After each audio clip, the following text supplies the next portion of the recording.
Kejari Demak kembali tetapkan 2 tersangka kasus dugaan korupsi di BPR.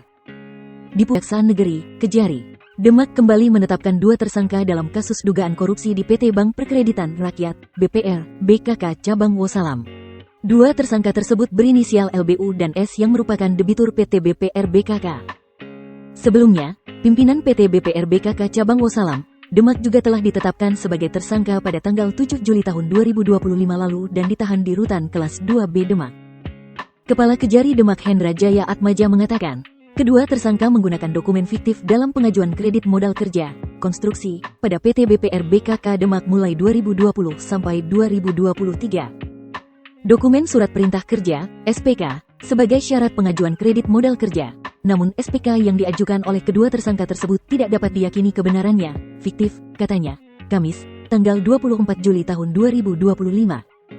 Ia menjelaskan, pembayaran perjalanan kredit modal kerja tersebut macet sehingga merugikan negara sebesar 1 miliar rupiah lebih.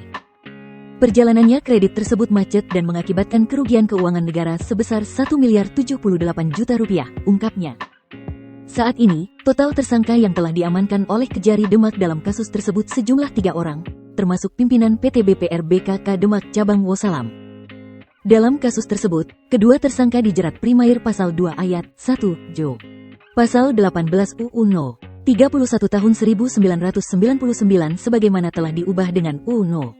20 Tahun 2001 tentang pemberantasan tindak pidana korupsi subsidiar Pasal 3 Jo. Pasal 18 UU No. 31 Tahun 1999 sebagaimana telah diubah dengan UU No. 20 Tahun 2001 tentang pemberantasan tindak pidana korupsi. Untuk menjalani proses hukum lebih lanjut, tersangka kini telah ditahan di Rutan Kelas 2B Demak, ujarnya.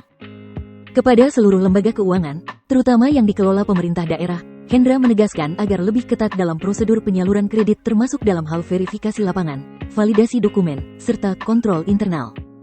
Kami berharap kasus ini menjadi pelajaran bersama. Setiap dana publik harus dikelola dengan tanggung jawab, tandasnya.